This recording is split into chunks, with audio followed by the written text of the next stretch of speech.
chicken ginseng soup to get extra energy to battle the heat. But as our Handan tells us, there are many other healthy foods out there that will give you a boost when the mercury rises. 38도 폭염의 뜨거운 삼계탕을 먹으면서 시원하다고 하는 한국인들 정말 제정신인가요? 미국 CNN 유명 PD가 비웃으며 한국행 비행기에 올랐습니다. 하지만 인천공항에 도착하자마자 그녀의 표정은 완전히 바뀌었죠. 이건 말도 안 돼. 여긴 다른 세상이야. 귀국 후 그녀가 만든 다큐멘터리 하나가 미국 전체를 아니 세계를 뒤집어 놓았습니다. 방송 직후 CNN에 전화가 빗발쳤고 하룻밤 사이에 삼성, LG 에어컨이 미 전역에서 품절 사태가 벌어졌습니다. 도대체 그녀가 한국에서 목격한 충격적인 진실은 무엇이었을까요? 지금부터 미국 그리고 세계를 충격에 빠뜨릴 한국의 여름 이야기가 시작됩니다. 저는 CNN 다큐멘터리 PD 아만다 커입니다. 작년 여름 로스앤젤레스는 지옥이었습니다. 38도라니 미국 역사상 최악의 폭염이었죠. 아침부터 저녁까지 태양은 무자비하게 도시를 태웠고 캘리포니아의 모든 것이 녹아내리고 있었습니다. 침대에서 일어나자마자 몸이 끈적끈적했습니다. 샤워를 했지만 욕실에서 나오자마자 다시 땀이 났습니다. 1920년대에 지어진 우리 아파트는 당연히 중앙 에어컨 같은 건 없었습니다. 역사적 건물보호법 때문에 함부로 설치할 수도 없었습니다. 출근길은 더 끔찍했습니다. 주차장으로 가는 순간부터 열기에 숨이 막혔습니다. 차에 타자마자 엉덩이가 너무 뜨거워 앉기 힘들었습니다. 에어컨을 켰지만 처음 10분은 뜨거운 바람만 나왔습니다.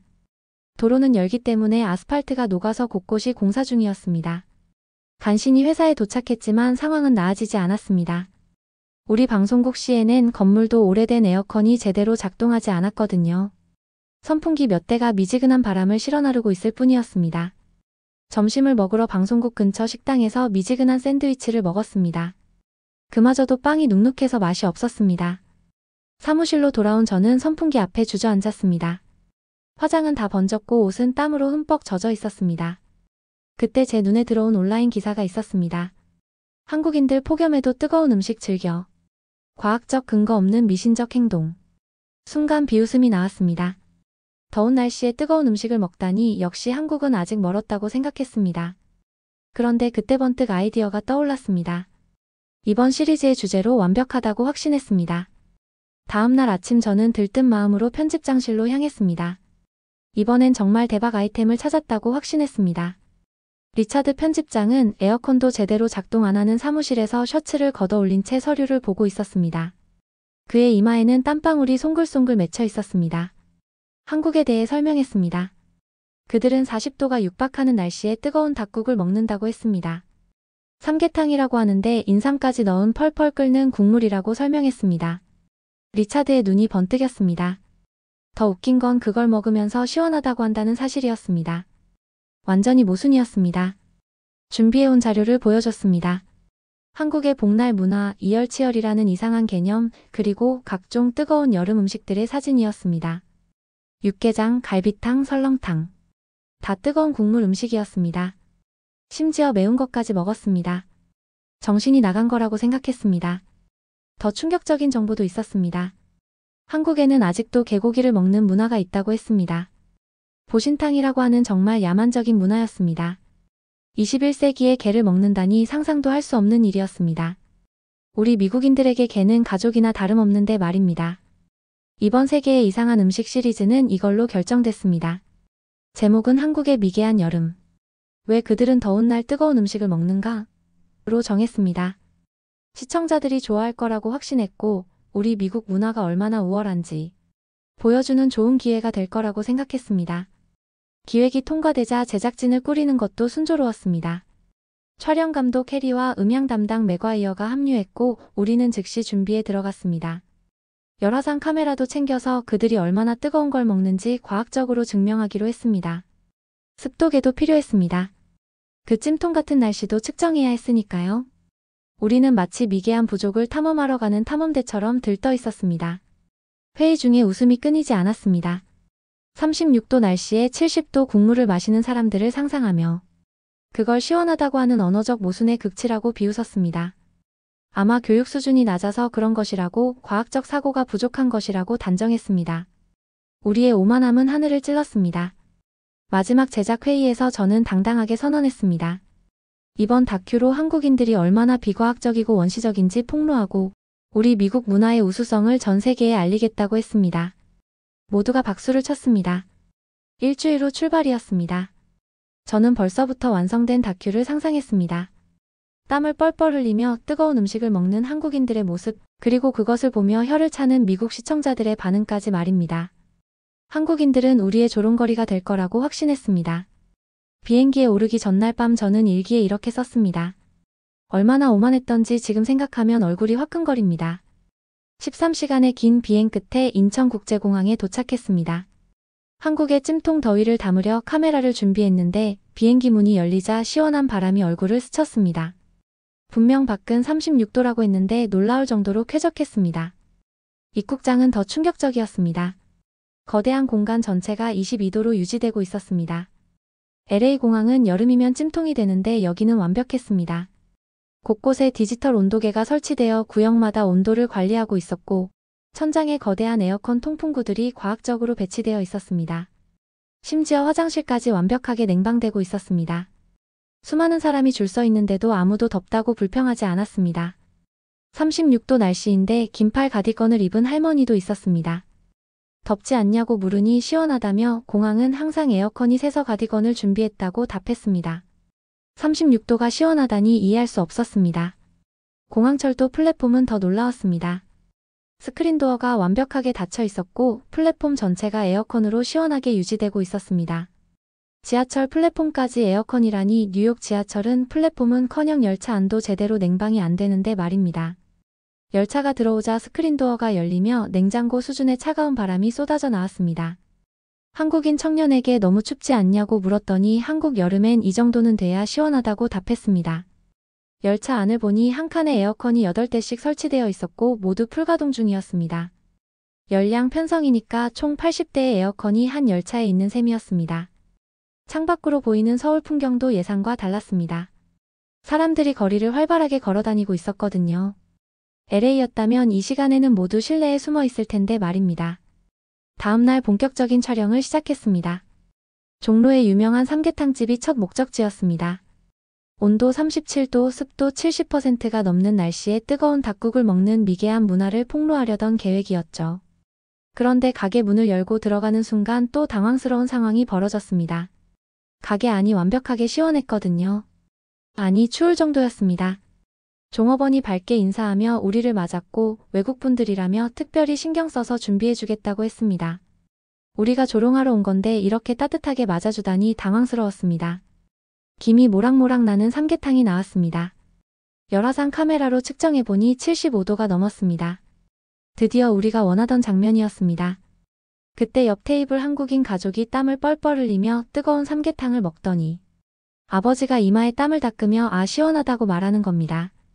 뜨거운 걸 드시면서 시원하다고 하냐며 한국어로 다급하게 물었더니 그 남자분이 웃으며 말했습니다. 땀이 쫙 나면서 속이 시원해지잖아요. 옆 아주머니가 친절하게 설명을 시작했습니다. 한국어의 시원하다는 단순히 차갑다는 뜻이 아니에요. 답답한 게 해소되는 느낌, 막힌 게 뚫리는 느낌, 속이 후련해지는 느낌을 다 포함하는 말이죠. 아주머니의 권유로 저도 뜨거운 국물을 한 숟가락 떠먹었습니다. 순간 입천장이 될 것 같았지만 놀라운 일이 벌어졌습니다. 온몸에서 땀이 폭포처럼 쏟아지기 시작한 겁니다. 에어컨이 빵빵한데도 땀이 멈추지 않았습니다. 계속 먹다 보니 처음에 그 답답한 더위가 조금씩 사라지는 느낌이 들었습니다. 몸이 가벼워지는 느낌이었죠. 그게 시원하다예요. 영어로는 리프레싱이지만 그것보다 더 깊은 의미예요. 몸속의 나쁜 기운이 땀과 함께 빠져나가는 거죠. 저는 충격을 받았습니다. 시원하다가 단순히 온도를 나타내는 말이 아니었던 겁니다. 종업원이 추가 설명을 해줬습니다.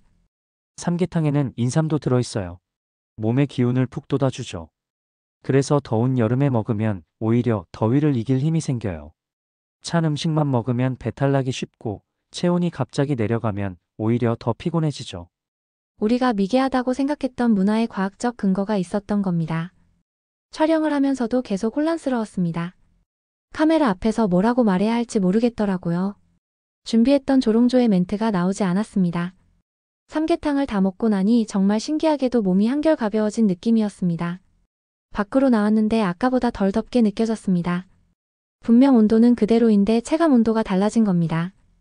다음날 아침 서울의 출퇴근 러시아워를 경험했습니다. 강남역으로 향했는데 역으로 내려가는 순간부터 또 놀라움의 연속이었습니다. 에스컬레이터를 타고 내려가는데 시원한 바람이 얼굴을 스쳤습니다. 지하로 내려가는데도 시원했습니다. 뉴욕 지하철은 지하로 내려갈수록 열기가 심해지는데 여기는 정반대였습니다. 플랫폼에 도착했을 때 눈을 의심했습니다. 수많은 사람이 기다리고 있는데도 전혀 덥지 않았습니다. 아니, 오히려 쌀쌀할 정도였습니다. 온도계를 확인해보니 23도였습니다. 밖이 36도가 넘는데 지하철 플랫폼이 23도라니. 뉴욕 지하철은 여름에 플랫폼이 40도까지 올라가는데 말입니다. 열차가 들어오자 스크린도어가 열리며 차가운 바람이 쏟아져 나왔습니다. 열차 안은 정말 냉장고 수준이었습니다. 사람들에 떠밀려 겨우 올라탔는데 놀랍게도 불쾌하지 않았습니다. 뉴욕 지하철이라면 이 정도 인파의 땀냄새와 체온으로 숨이 막혔을 텐데 여기는 빽빽해도 쾌적했습니다. 옆에 있던 회사원에게 에어컨이 몇 대나 있는지 물었더니 그가 천장을 가리키며 답했습니다. 각 칸마다 8대씩 있어요. 그리고 환기 시스템도 따로 있고요. 전기세는 어떻게 감당하냐고 물으니 그건 서울시에서 부담하죠. 시민들의 기본권이니까요. 라고 했습니다. 에어컨이 기본권이라니 미국에서는 상상도 할 수 없는 개념이었습니다. 그 회사원은 미국에서 왔다는 저희를 오히려 동정했습니다. 뉴욕 지하철은 에어컨이 없다고 들었어요. 여름에 힘드시겠어요? 한국인이 우리를 동정하다니 순간 자존심이 상했지만 사실이니 할 말이 없었습니다.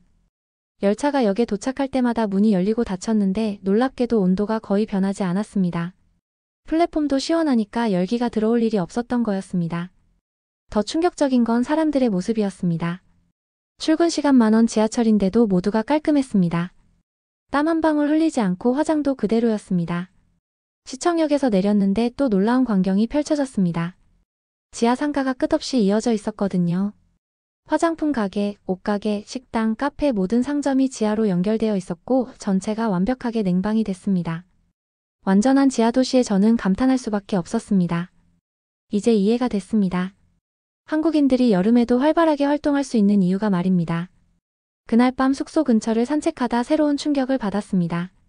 새벽 2시인데 화려하게 불을 밝힌 가게들이 있었습니다. CU, GS25, 세븐일레븐 모두 24시간 편의점이었습니다. 365일 연중 무휴라고 했습니다. 미국에서도 24시간 편의점이 있지만 이렇게 많지는 않죠.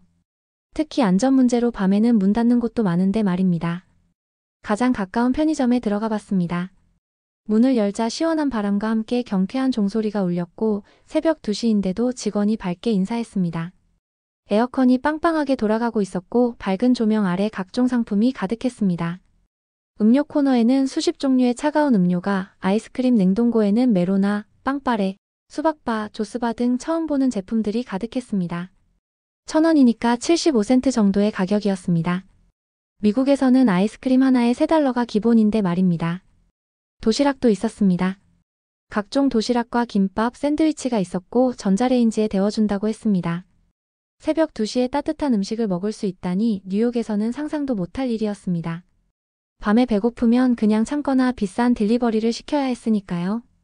계산대 뒤를 보니 각종 택배 보관함과 ATM, 복사기, 팩스까지 있었습니다. 편의점이 아니라 생활종합센터였습니다. 밖에 나와서 주변을 둘러보니 100m도 안 되는 거리에 또 다른 편의점이 보였습니다. 500m 반경 안에만 편의점이 12개였습니다. 새벽인데도 편의점에 사람들이 계속 드나들었습니다. 택시기사가 커피를 사러 들어가고 야근하고 퇴근하는 직장인이 맥주를 사고 운동복 차림의 젊은이가 스포츠 음료를 샀습니다. 편의점 유리문에 붙은 무더위 쉼터 스티커를 발견했습니다. 더우면 누구나 들어와서 쉴 수 있고 꼭 뭘 사지 않아도 된다고 했습니다. 상업시설을 공공의 이익을 위해 활용하는 발상이었습니다. 또 다른 편의점에서는 플라스틱 테이블과 의자가 놓여 있어서 사람들이 라면을 끓여 먹고 있었습니다. 뜨거운 물도 무료로 제공한다고 했습니다. 이 도시는 24시간 살아 있었습니다. 그 중심에는 이 작은 시원한 오아시스들이 있었습니다. 다음날 일반 가정을 방문했습니다. 송파구의 평범한 아파트에 사는 4인 가족이었습니다. 현관문을 열자마자 시원한 바람이 얼굴을 감쌌습니다. 거실에 걸린 대형 에어컨이 조용히 작동하고 있었습니다. 집 구조를 보여달라고 하니 안내해 주셨습니다. 거실, 주방, 안방, 아이들 방 둘, 서재에 각각 에어컨이 있었습니다. 다용도실에도 작은 게 하나 더 있어서 총 7대였습니다. 전기세를 물어보니 여름에 25만 원에서 30만 원, 200달러에서 250달러 정도라고 했습니다. 7대를 틀고도 그 정도라니 놀라웠습니다. 요즘 에어컨은 인버터라서 전기를 생각보다 안 먹는다고 했습니다. AI 모드가 있어서 사람이 있는 곳만 감지해서 바람을 보내고 자동으로 온도를 조절한다고 했습니다. 스마트폰 앱으로도 조절할 수 있다며 보여줬습니다. 집에 오기 전에 미리 켜놓으면 도착했을 때 시원하다고 했습니다. 겨울에는 어떻게 하냐고 물으니 요즘 에어컨은 난방도 된다고 했습니다. 겨울엔 난방비가 오히려 가스 보일러보다 싸다고 했습니다. 창문도 특별했습니다. 2중창이고 3중창으로 바꾸려고 생각 중이라고 했습니다. 단열이 잘 되면 에어컨 효율이 높아진다고 했습니다. 집을 나오며 그분이 말했습니다. 미국은 춥잖아요. 그래서 난방에 신경 쓰듯이 우리는 더우니까 냉방에 신경 쓰는 거예요. 자연스러운 거죠. 맞는 말이었습니다. 우리가 난방을 당연시하듯 그들은 냉방을 당연시하는 거였습니다. 밖으로 나왔을 때 저는 완전히 다른 사람이 되어 있었습니다.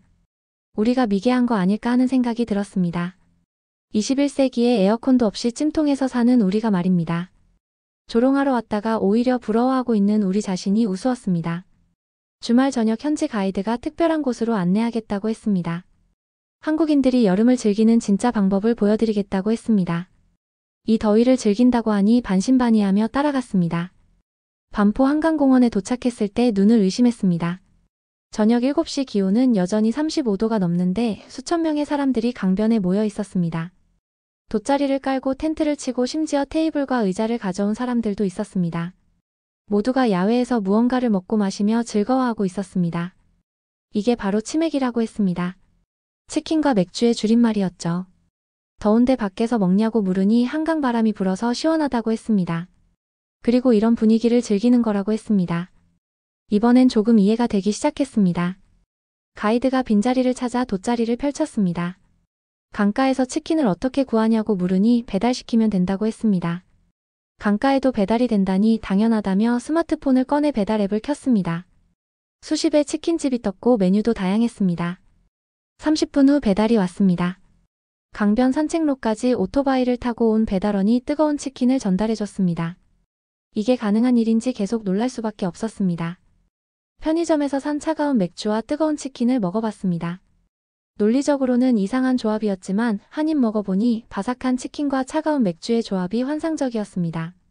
주변을 둘러보니 모든 사람이 행복해 보였습니다. 아이들은 뛰어놀고 연인들은 데이트를 즐기고 가족들은 도란도란 이야기를 나누고 있었습니다. 미국 사람들은 더우면 집에만 있는다고 하니 가이드가 웃으며 말했습니다. 그게 더 답답하지 않냐고. 한국인들은 더위를 피하는 게 아니라 더위와 함께 즐기는 거라고 했습니다. 더위와 함께 즐긴다는 발상이 정말 충격적이었습니다. 강바람이 불어왔는데 신기하게도 정말 시원했습니다. 아니, 시원하다기보다는 상쾌했다고 해야 할까요? 이제 시원하다가 뭔지 조금씩 알 것 같았습니다. 주변 인프라가 완벽했습니다. 곳곳에 화장실이 있었고 그늘막과 텐트 대여소도 있었습니다. 편의점과 카페도 가까이 있어서 언제든 시원한 곳으로 피할 수 있었습니다. 서울시에서 관리한다고 했습니다. 심지어 쓰레기 분리수거함도 곳곳에 있어서 깨끗했습니다. 해가 지고 밤이 되자 더 많은 사람이 모여들었습니다. 조명이 켜지고 분수가 시작됐습니다. 음악에 맞춰 춤추는 분수를 보며 사람들이 환호했습니다. 무료냐고 물으니 매일 밤 하는 거라고 했습니다. 시민들을 위한 무료 공연이라니 감동했습니다. 밤 10시가 넘었는데도 사람들은 떠날 생각이 없었습니다. 오히려 더 활기차 보였습니다. 새벽까지 있을 거라며 밤이 되면 더 시원하다고 했습니다. 정말로 한강바람은 시원했습니다. 아니, 이제는 그 시원함의 의미를 알 것 같았습니다. 마음이 뻥 뚫리는 그런 시원한 말입니다. 그날 밤 새벽 1시까지 한강에 있었습니다. 처음으로 여름이 즐거울 수 있다는 걸 깨달았습니다. 더위를 피하는 게 아니라 더위와 함께 사는 법. 한국인들이 가르쳐준 새로운 철학이었습니다. 다음 촬영에서는 냉면을 경험했습니다. 을지로의 유명한 평양냉면집으로 들어갔는데 역시나 에어컨이 빵빵했습니다. 이제는 놀라지도 않았습니다. 곧 우리 냉면이 나왔는데 정말로 얼음이 둥둥 떠있는 국물에 면이 담겨 있었습니다. 이걸 어떻게 먹냐고 물으니 먼저 식초랑 겨자를 넣으라고 했습니다. 이해가 안 됐지만 시키는 대로 했습니다. 조심스럽게 국물을 한 모금 마셨는데 차갑고 시원하고 새콤하고 감칠맛이 났습니다. 처음 맛보는 독특한 맛이었습니다. 면을 젓가락으로 들어 올려 한 입 먹자마자 이건 정말 좋다고 감탄했습니다. 차가운 육수와 쫄깃한 면발, 새콤한 맛이 완벽하게 어우러졌습니다. 종업원이 가위를 가져다 줬는데 면을 자르는 거였습니다. 한국에선 음식을 가위로 자른다고 해서 실용적이라고 생각했습니다. 계속 먹다 보니 정말 속이 시원해졌습니다. 더위가 싹 가시는 느낌이었습니다. 미국의 가스파초 같은 차가운 수프와는 차원이 달랐습니다. 냉면은 원래 겨울 음식이었다고 했습니다. 북한 지방 음식인데 6.25 전쟁 후 피난민들이 여름에도 팔기 시작했다고 했습니다. 의외로 인기가 좋아서 여름 음식이 됐다고 했습니다. 문화는 변하고 적응하고 진화하는 거구나 하는 생각이 들었습니다. 물냉면 말고 비빔냉면도 있다고 했습니다. 매운 양념에 비벼 먹는 거라고 했는데 더운 날 매운 거 먹으면 땀나면서 시원해진다고 또 그 논리를 설명했습니다. 하지만 이제는 이해가 됐습니다. 다 먹고 나니 정말 속이 시원했습니다. 에어컨 바람보다 더 시원한 느낌이었습니다. 이제 시원하다가 뭔지 완전히 알겠다고 하니 종업원이 웃으며 이제 한국인 다 됐다고 말했습니다. 냉면집을 나오며 생각했습니다. 내가 얼마나 편견에 갇혀 있었나? 차가운 음식은 몸에 안 좋다는 고정관념, 전통적인 방식만 고수하려는 완고함, 새로운 것을 받아들이지 못하는 폐쇄성. 한국은 그런 것들을 다 깨고 있었습니다. 서울에서의 모든 촬영을 마치고 호텔로 돌아왔을 때 저는 깊은 고민에 빠졌습니다. 조롱하러 왔는데 경의만 가득했습니다. 노트북을 열고 지금까지 찍은 영상들을 확인했습니다. 삼계탕집에서의 시원하다 논란, 완벽한 지하철 냉방 시스템, 24시간 편의점, 한강의 치맥 문화, 7대의 에어컨이 있는 일반 가정까지. 이걸 어떻게 미개한 여름이라는 제목으로 편집하냐고 생각했습니다. 촬영 감독도 한숨을 쉬며 솔직히 말하자면 우리가 미개한 것 같다고 했습니다. 21세기에 에어컨도 없이 찜통에서 사는 우리가 말입니다. 영상을 다시 보니 더 명확했습니다. 제가 삼계탕을 먹으며 시원하다고 감탄하는 장면, 냉면을 먹고 놀라는 표정, 편의점의 완벽함에 감동하는 모습. 제 표정이 진심이었습니다. 이걸 거짓으로 편집할 순 없었습니다. 음향 담당 맥과이어가 말했습니다. 진실을 보여주는 게 다큐멘터리 아니냐고, 우리의 편견이 아니라 말입니다. 맞는 말이었습니다. 다큐멘터리는 진실을 담는 거였습니다. 밤새 고민했습니다. 새벽 3시 저는 결심했습니다. 제목을 바꾸자고 했습니다. 한국 여름의 천국으로 말입니다. 완전히 정반대였지만 그게 진실이었습니다. 편집을 시작했습니다. 조롱이 아닌 경의의 시선으로, 비판이 아닌 배움의 자세로 내레이션도 완전히 다시 썼습니다. 저는 한국의 미개한 여름 문화를 조롱하러 갔습니다. 하지만 제가 발견한 것은 우리보다 훨씬 앞선 문명이었습니다. 편집하면서 저는 울었습니다. 부끄럽고 미안하고 그리고 감사했습니다. 제가 한국인들을 얼마나 무시했는지, 우리 문화가 얼마나 우월하다고 착각했는지, 그리고 한국이 우리에게 얼마나 많은 걸 가르쳐줬는지 모든 게 명확해졌습니다. 마지막 장면은 제가 한강에서 치맥을 즐기며 시원하다고 외치는 모습이었습니다. 이제 저도 시원하다가 뭔지 압니다. 그리고 왜 한국이 여름의 천국인지도요. 편집을 마치고 최종본을 볼 때 우리 셋은 아무 말이 없었습니다. 조롱 다큐가 찬양 다큐가 됐다고 하니 제가 말했습니다. 아니라고, 이게 진짜 다큐멘터리라고, 편견을 깨고 진실을 보여주는 거라고 했습니다. 그게 우리 일이라고 했습니다. USB에 파일을 담았습니다. 한국 여름의 천국. 더 이상 조롱의 대상이 아닌 배워야 할 나라의 이야기였습니다. LA로 돌아온 다음날 편집장실로 향했습니다. 리차드가 기대에 찬 표정으로 한국을 제대로 조롱했겠지 하며 물었습니다. 먼저 영상을 봐달라고 했습니다. 제목이 한국 여름의 천국으로 바뀐 걸 보고 의아한 표정을 지었지만 편집된 최종본을 틀었습니다. 처음엔 인상을 찌푸리던 리차드의 표정이 점점 변했습니다. 지하철 장면에서는 입을 벌렸고 7대의 에어컨 장면에서는 의자에서 벌떡 일어났습니다. 영상이 끝났을 때 리차드는 한참 동안 말이 없다가 우리가 완전히 틀렸다고 하지만 잘했다고 말했습니다. 이게 진짜 다큐멘터리라며 이대로 방송하자고 했습니다. 방송 당일 오후 8시 드디어 시작됐습니다. 방송이 끝나자마자 제 휴대폰이 미친 듯이 울렸습니다. 한국 가는 방법을 알려달라는 전화들이었습니다. CNN 홈페이지는 서버가 다운됐고 트위터에서 한국 여름 천국이 실시간 트렌드 1위에 올랐습니다. 다음날 미국 주요 언론이 모두 다뤘습니다. 한국에서 배우는 폭염 생존법, 에어컨의 나라, 왜 우리는 못하나? 같은 제목들이었습니다. 정치인들도 나서서 공공시설 에어컨 설치를 요구했습니다. 가장 충격적인 반응은 가전 매장에서 왔습니다.